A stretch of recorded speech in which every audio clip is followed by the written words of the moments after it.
Hope the kids know that we're clapping in support of them and not because we're glad to see them leave the building. We're looking at Psalm 34 today in our continuing series of Your Favorite Psalms. And I want to start by going to the book of 1 Samuel, because this is the basic story behind and foundation of David's writing. Most scholars agree. In fact, it's part of the introduction to the psalm. 1 Samuel 21.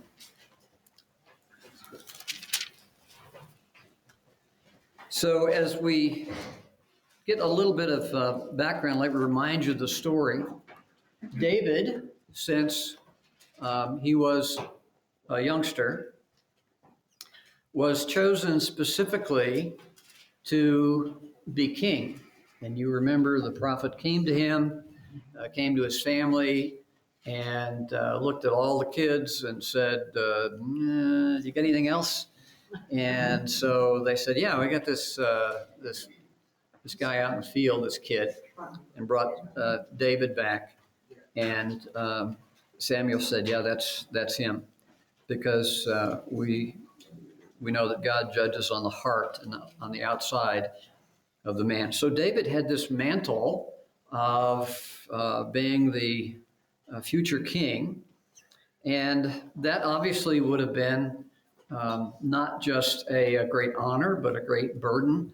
And so living the rest of your life after that revelation as a youngster, that you were going to be the king, and then being a servant of Saul, the harp player, the entertainer, the peacemaker in King Saul's house, and then becoming fast friends, closer than a brother, with the king's son, Jonathan, and then beginning to see how Saul's reign as king was crumbling because of his disobedience in a number of things.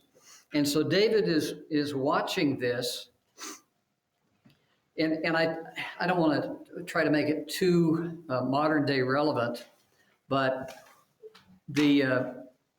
our president currently is what we would call a lame duck. He's got 3 more years in office, and we can't even imagine all of the backstage machinations of those who want to fill his steps. There are some that are hoping for his death so that they can become in power. There are some who want to continue to prosecute and impeach to get him out of power. And I'm not going to comment on the righteousness of any of those things, but they're political motives. We don't know what J.D. Vance and Marco Rubio are thinking and planning, but they're not taking anything for granted, I can guarantee that. Those in the Democrat Party are shuffling around, trying to figure out who's going to be their spokesperson and who's going to be their lead, who's going to be their candidate for president. So there's all kinds of thought about what's the next step, who's going to be the next president. I do not know, and I don't know when. So whether David had this with his pure heart, thinking about these kinds of things, I'm hoping Saul will be overturned or decide to resign, or perhaps die of natural causes from the Lord's wrath. But he's watching all of this play out, and not only is he becoming disappointed in God's man Saul, although he is very much a person who respects who God had placed in office. So even though God was increasingly displeased with Saul and was going to remove him from power, David said, I'll let God deal with that. I'm not going to do that, because this is God's anointed, appointed man for the hour, and I'm his subject as a part of this kingdom. very difficult for us to kind of wrap our heads around because we don't see very much of that today in our own Christian political views. Again, no additional commentary. I'm just trying to set the scene for what's on David's heart. And we know that he's a man after God's own heart, as we've always heard and know, been taught from childhood, if we've understood the Old Testament stories. What that actually looked like in Paul's mind and in his experience is something that is kind of up to speculation. We see in this same passage in 1 Samuel, a little bit of background. David, who usually sat at the king's table with Saul's son Jonathan and being David's best friend, David began to realize more and more that Saul's reign was not only going to end, but it was going to continue for at least some period of time until God made arrangements for the throne to shift. And in the meantime, David realizes that his activities and his victories and his devotion and his reputation in the kingdom were such that Saul was jealous of him. And as you remember, the crowds would chant, Saul has killed his thousands, and David has killed his 10,000s. So we like all of them, but we really like David. So David recognizes this and discerns that Saul really wants him dead. Having a spear thrown, stuck in the wall next to you when you're in the king's house is also a good indicator. So David tells Jonathan, what do you know about your dad's plan to kill me or to get me out of the way? And Jonathan's like, oh, Saul loves you. He's not going to do that.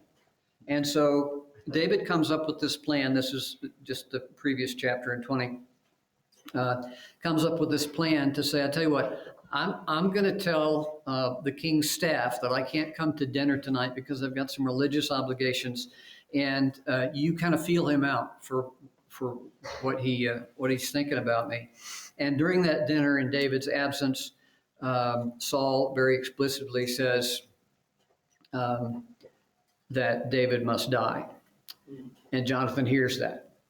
And so the arrangement was that, David, you go hide out in the field, and if I hear that my dad's going to kill you, I'll shoot the arrow in a certain direction. And if I find out that you're safe, I'll shoot the arrow in another direction. And so the signal was to David from his best friend and Saul's son, yeah, my dad wants you dead. So now you've got the whole power of the kingdom against this anointed future king. And one would think that if you have a very direct and special calling from God, that the mountains would be made low, the streets would be paved, and the way would be easy and straight and direct. And this was absolutely not the case in David's life. So I wonder, again, conjecture, I don't want to say that this is biblical per se, but I would think if I was in that situation, I would begin to doubt my calling. I would begin to doubt my relationship, perhaps, with God. God, have you forgotten me? Why am I going through this if you had set such a glorious path ahead of me, and now my life is in danger? And so the rest of the account of Saul's relationship with David was with David dodging Saul's efforts to have him killed. So one of the things that happened is David, and we'll read quite a bit of 1 Samuel 21 here. David went to the priest Ahimelech at Nob, and Ahimelech was afraid to meet David. So he said to him, why are you alone and no one is with you? So David is already in the process of fleeing. And so the first person he goes to is the priest at Nob. And I don't know have any idea where that is. Ahimelech, by the way, you might not see a a historical figure by the name of Ahimelech, but this was a title like Caesar or some other official title. So Ahimelech was not just a name, but was the person holding that position. Ahimelech was afraid to meet David. So, and here's the other thing. All of David's relationships were now put in flux because people who are, am I going to side with you? If I do, am I going to be an enemy of King Saul? Or if I side with you, am I going to be particularly blessed by God? Well, in this case, Ahimelech, the priest, helped David, but he was worried about it in the first place because David suspiciously shows up at the pastor study without a weapon, and David's a well-known warrior, and all by himself. He didn't have a team with him. So the priest was suspicious and says, why are you alone? David lies to the priest and say, well, I'm on a special mission, and so that's why. Nobody needs to know. And then, in fact, he says, the king gave me a mission, but he told me don't let anybody know anything about the mission I'm sending you on or what I have ordered you to do. Now, we could talk about the biblical ethics of being sneaky and lying about that when you're trying to save your own skin. I'm not going to judge David at this point. I have stationed my young men at a certain place. In other words, I've got troops that you just can't see them right now. Now, what do you have on hand? Give me 5 loaves of bread or whatever can be found. So David moves in such a way that he didn't have any provisions, didn't have any food, didn't have any weaponry. And so he's asking the priest here, do you have any food? And the priest says, no, the only thing I've got is the sacred bread on the altar. And David said, I'll take that. Yeah, I'm kind of surprised that the priest gave in to that.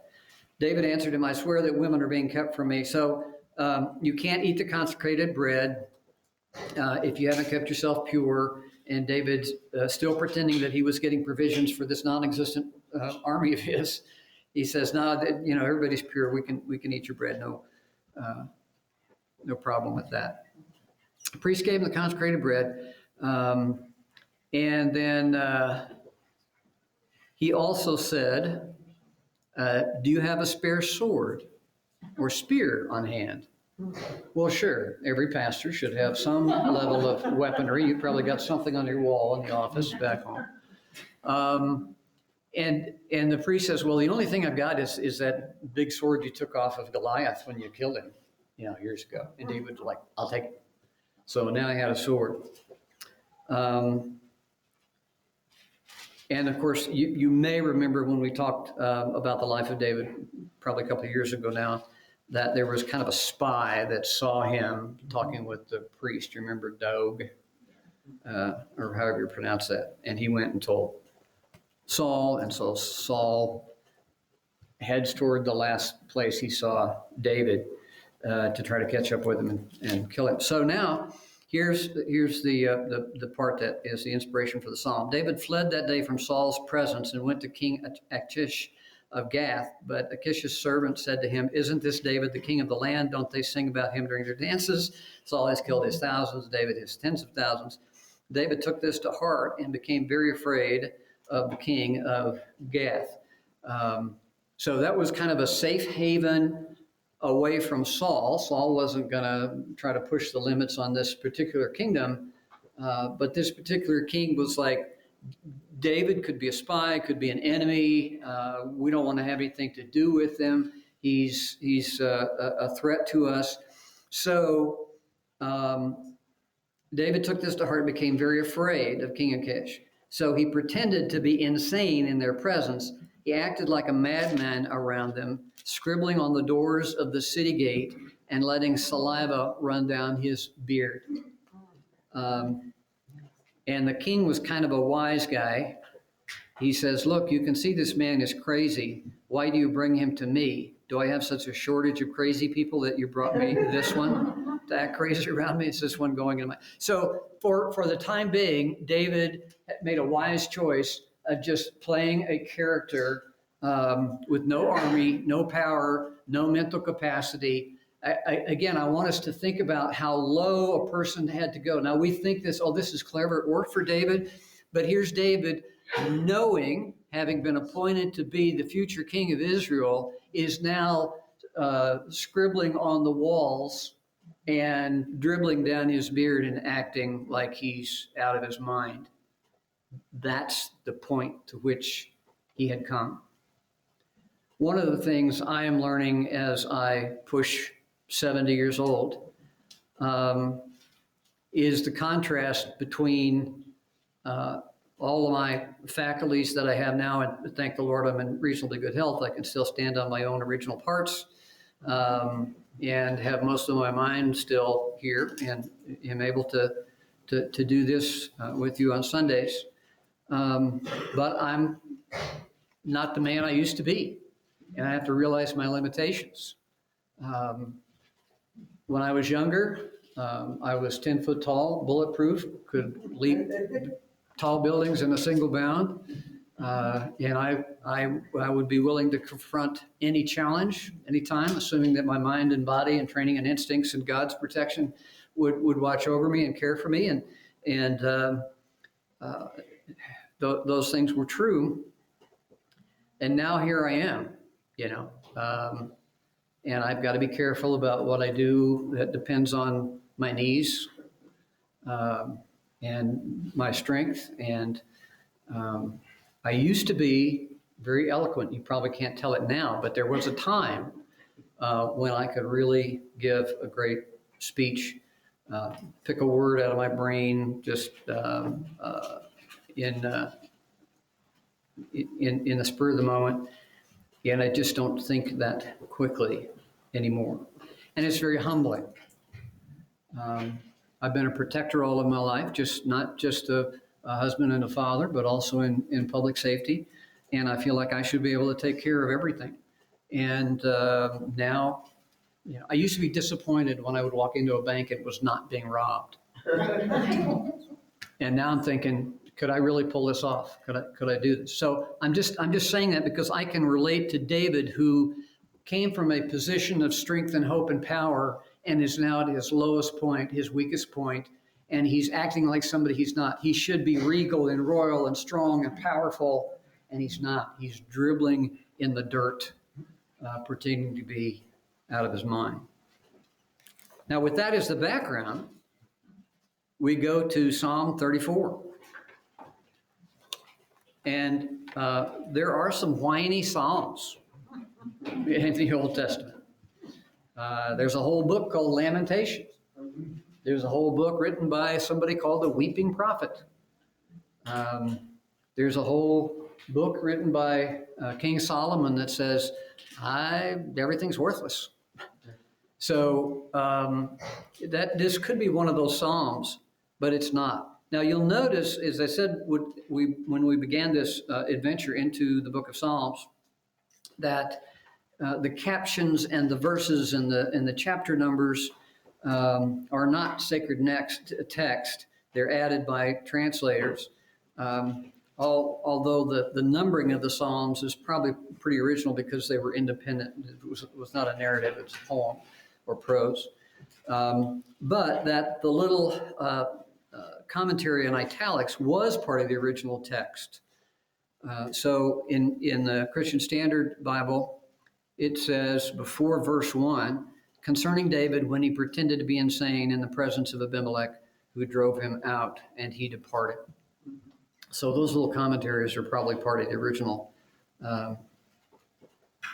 manuscript. So here's how David starts out. I will bless the Lord at all times. I wonder how many of us can maintain that testimony. Now, every time that I say something like this and want to be able to claim that I bless the Lord at all times, I do that in a life situation right now that is not terribly challenging. And so I'm not in the midst of grief. I'm not in the midst of a health battle. I'm not in the midst of financial distress. There are a lot of times that I have been, but right now I can urgently tell you, you guys need to bless the Lord no matter what your situation.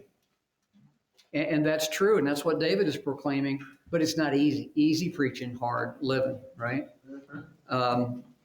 Ruth, you shared with us that you had kidney stones this week. Were you blessing the Lord when you were in the emergency room? No. Well, you should have. So it's a challenge.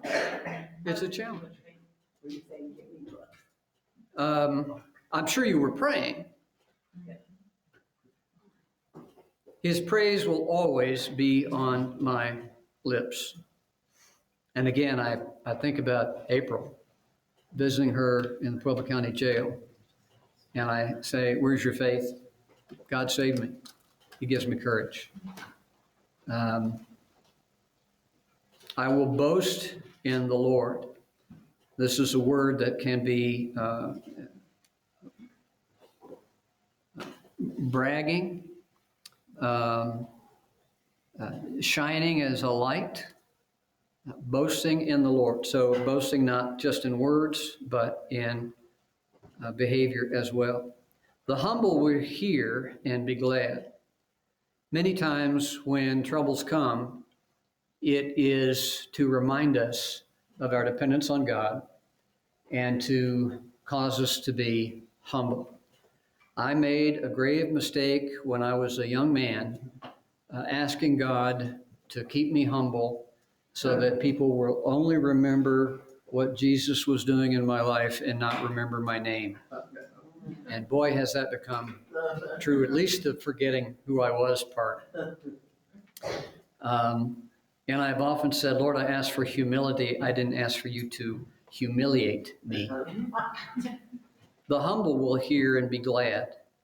Proclaim the Lord's greatness with me. Let us exalt his name together. David was at the loneliest point in his life when he writes this. But he's saying, let's exalt his name together. No doubt he is craving fellowship. He wants to be among believers again. He wants to be among his own people. I really don't understand, because I've been a church kid since the age of 4. Always had a church affiliation. It's one of the first things we do when we moved. We start visiting around to try to decide where we're going to worship and serve and learn. So I don't know what it's like to be without a church. I don't know what it's like to go through hard times without a church. I don't know what it's like. And I pity anybody who does not have the support of a church full of fellow believers who are willing to pray, give, sacrifice, support during difficult times. I don't get it. It's hard for me to identify. So many times people think that going to church is to go get a ceremony and maybe get a star with God for going to church. It's not a sacrifice in my world, in my life. It's strange how easy it is to get out of the habit of going to church. And some of us have been there. We didn't have a church home. We were kind of being very careful about that when we moved back to Walsenburg. And we had some nice worship services out on the deck, So people say, oh, we can worship out in nature. But I love the illustration of taking a coal, red hot burning coal, out of the other group of coals and setting it aside and watching how that heat dissipates and how it loses its warmth because it's out of fellowship with like-minded people. Let's exalt his name together. By the way, we can't appreciate it in English, but you may have, if you've looked at any commentators on this whole chapter 34 is an acrostic, and every line in the original Hebrew is the first, second, third, fourth, fifth, etc. letter in the Hebrew alphabet. So if you were to read this in the original Hebrew, every line would be A and then B and then C and then D, and then sometimes it's parallel where it goes backwards, so that it's C, D, all the way through the alphabet. So David's pretty bright, not just pouring out his feelings, but also doing it in a way that's very structured.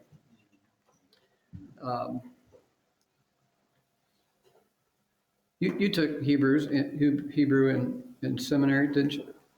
No, I did not. You did not? And there, it to really know Hebrew and know all the subtleties of it and all of the, the subtext and the context, you'd really have to be a dedicated language scholar to get to that point. So I think it's like, I've taken 3 or 4 different classes in Spanish, and I still have to go to the dictionary to find out, what anybody's saying. And one of the reasons that I selfishly don't spend much time trying to learn Spanish, although I always say that I'm going to, it's supposed to keep your mind sharp, is because I want to be able to tell jokes. I want to be able to use puns in another language. I want to know, that there's different meanings or contexts or connotations of a certain word. So I would never achieve that unless I'd grown up with that. But this is a brilliant piece of writing in the original language. I sought the Lord, and he answered me and rescued me from all my fears. Now, this may be David projecting what he ought to be thinking, right? So sometimes if people are going through a hard time and we say, well, everything's going to turn out okay, I'm going to trust God through this, we think from a psychological point of view, oh, you're just in denial. You're just trying to talk yourself into a good mood. You're trying to diminish the seriousness of it. But when we really exercise our faith, we can say he rescued me from all my fears.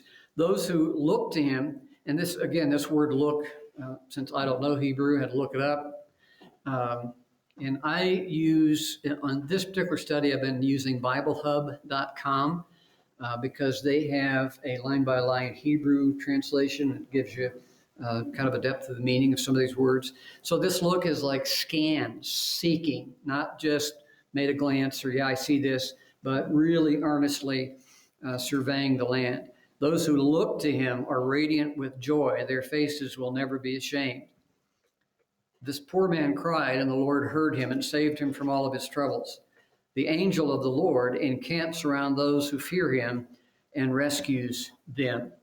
When you're in a military or paramilitary operation, you not only prepare for the mission and look forward to your attack plan or your operational plan, you also have to consider operational security and force protection.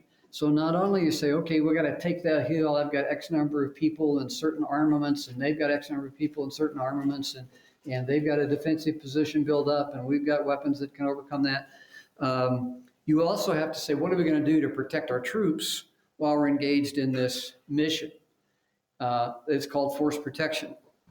And this is what I think is being referred to here, the angel of the Lord. And by the way, the angel of the Lord, when it appears in Scripture, it could be the pre-incarnate Christ, it could be God the Father, it could be an angelic being. We don't know exactly what it is in this context, although we do see Lord, L-O-R-D, capitals, meaning Yahweh, encamps around those who fear him and rescues them. So we are surrounded. Now, obviously, life tells us that people who are on mission for the Lord and are very carefully depending on the Lord and having faith in him and going about the mission that they have been appointed to, sometimes they die. Sometimes they fail. Sometimes they get rebuffed. So we know from our observation of life that failure is something that can appear to be true in our lives when we're trying to do the best we can following God's leadership. This is just part of the human experience. But our ace is that doesn't matter if we die. Our soul can't be destroyed. We are secure in our belief in our eternal position. So we don't fear anyone who can harm our bodies. We only fear those who could harm our soul. Taste and see that the Lord is good. Experience it. Ask him. We've heard of many, I'm sure some of you have too, and we don't always hear this prayer answered in the way that we might expect very dramatically. Lord, if you're real, show me. It's the same thing the Pharisees said, and Jesus basically said, I did, and you weren't paying attention.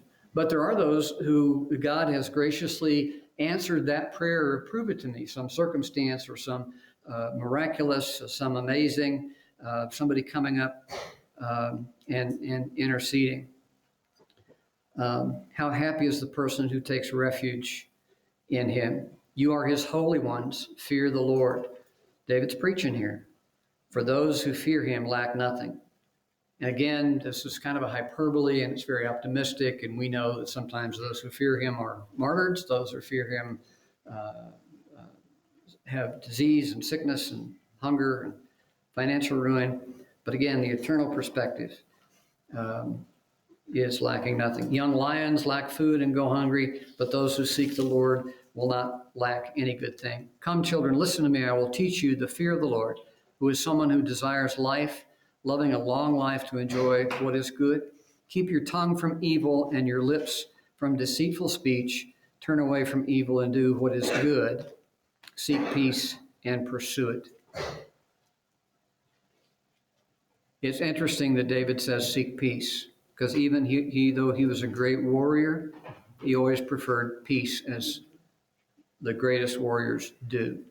The eyes of the Lord are on the righteous. His ears are open to their cry for help.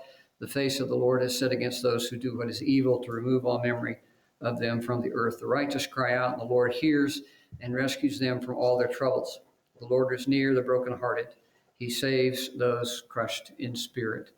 A marvelously comforting verse when we are crushed in spirit, which I suspect David was at the time that he wrote these words. Now, there is a black and white, seems like, dividing line between the righteous and the unrighteous in the Old Testament.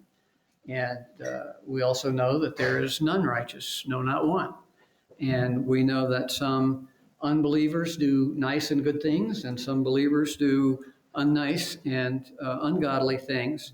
And so it's not quite the easy division that we would kind of see here. But we also recognize that those who know God, even in their rebellion, those who know God will still be listening for him, will still be looking for him, will still be recognizing him when he intercedes in the world. The unrighteous person, the unbeliever, God could do wonderful, protective, amazing things, and they won't recognize it. They're not seeking it, they're not looking for it, they're not scanning for it. Evil brings death to the wicked, and those who hate the righteous will be punished. The Lord redeems the life of his servants, and all who take refuge in him will not be punished eternally. I would encourage us then, in light of David's plea to us and reflection of his own thoughts, to take comfort in the difficult times, to continue to bless and praise him, to expect that God's glory will come to fruition in our lives for his purpose. The skeptic, the atheist, the doubter will say, if you're going through hard times, that's evidence that either God is absent or God doesn't care. And we must trust in Scripture to know that that is not true, that he is near the brokenhearted, that he has a place for us, that he knows us, and that he honors our blessing and praise to him, even in the midst of very difficult times. Let's pray.